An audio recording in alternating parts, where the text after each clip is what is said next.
Unknown Hexon says, "What are you going to play?" Okay, I decided tonight to try something a little bit different.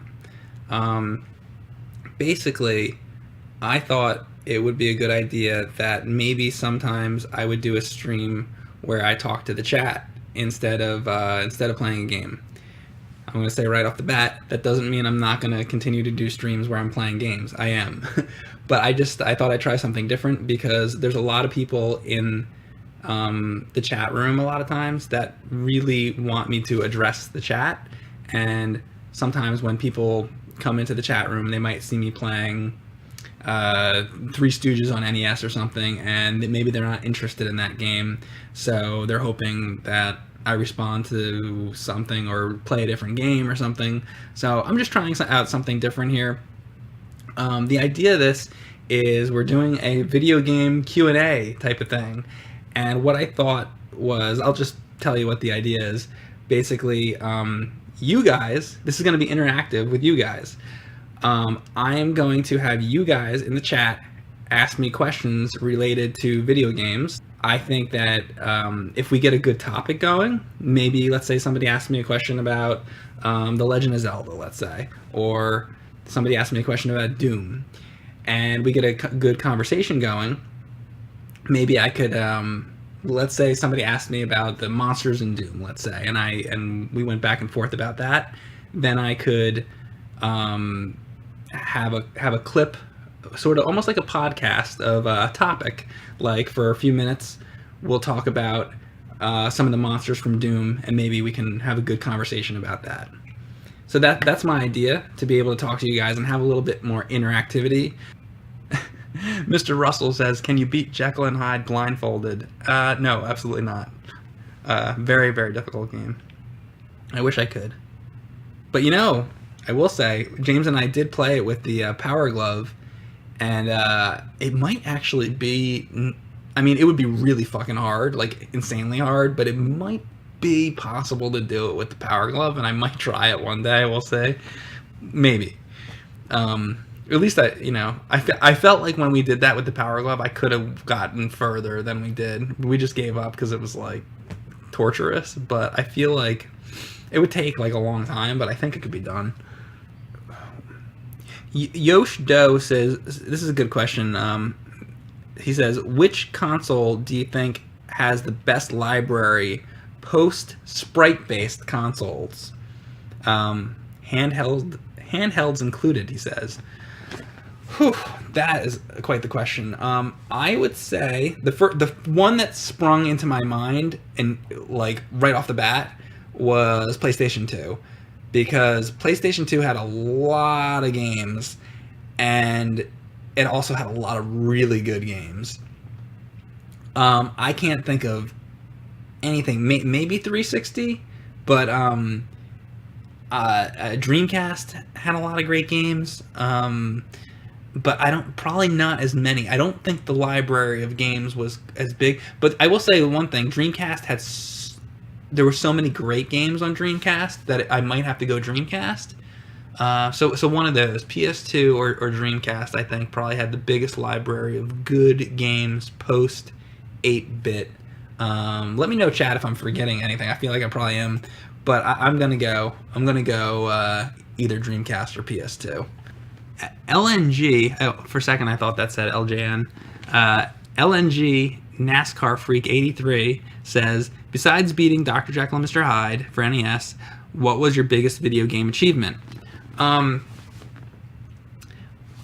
the one that's coming to the top of my head at the moment is beating Super Monkey Ball, the first game, all the way through, because the way that game is, it's divided into 3 sections. You have the beginner mode, which is not that hard. You have the advanced mode, and then you have the hard mode, and then the master. And getting all the way through that is very difficult, because you have to have it's been a very long time since I played, but you have to have enough bananas and enough continues, and basically you can't die very, very many times. You only get a couple deaths, and collecting the bananas actually becomes very, very important to to the game because you need to have enough lives to be able to make it through. And what's crazy is, let's say I think it was on the beginner, if you can make it through the first 10, I think it is, without dying, then there's like extra stages, and I think you got to beat those too. I'm going off of old memory here. That might not be true, but anyway. And then you get to advanced, and the same thing. You got to get all the way through advanced, and I think there's 30 of those, and then I think there's 50 of the hard, and making it all the way through the hard, and then it opens up, it unlocks the master mode, and beating the master mode of Super Monkey Ball for GameCube, which was one of the launch titles for the system, and I always felt like Super Monkey Ball was a game that, a lot of people didn't really seem to care for it, but I really loved that game, and it's super skill based. It's a lot like Marble Madness, and I honestly think that one of my best video game achievements was to be able to go through all those hard modes, make it to master mode, and beat all those master levels, and to be able to beat the game completely.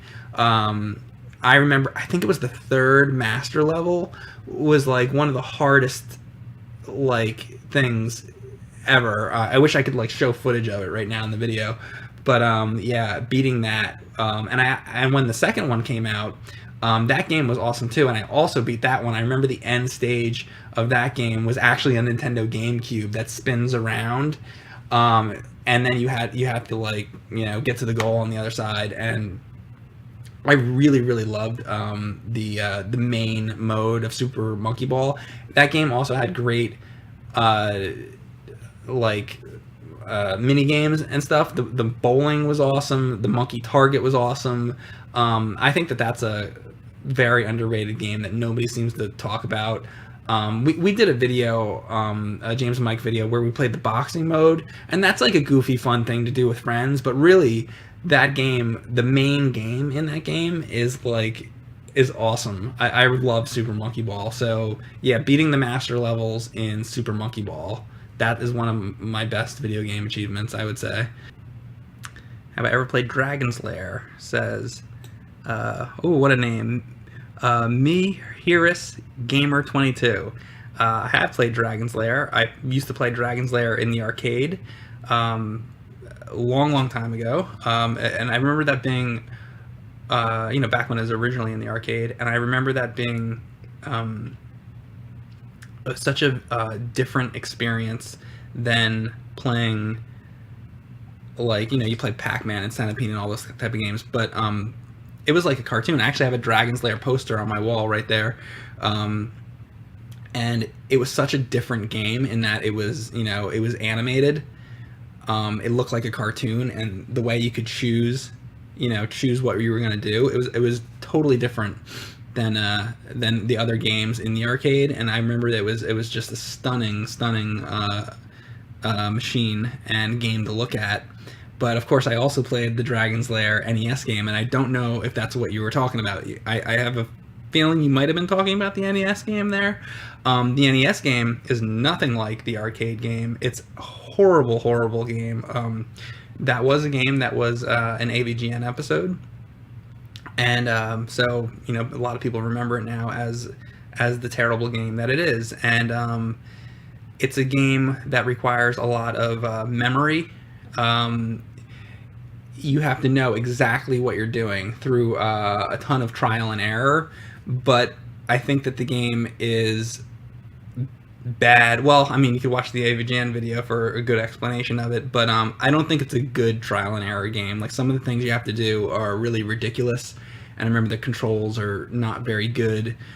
So that was a terrible game, but the original arcade game was an absolute classic, and I love that game, the original arcade game. So I hope that answers your question. Michael Quintero says, great idea, Mike. Okay, well, okay, so people are seeming to like this. So. Q&A with Mike. The motherfucking Q&A. That's pretty good.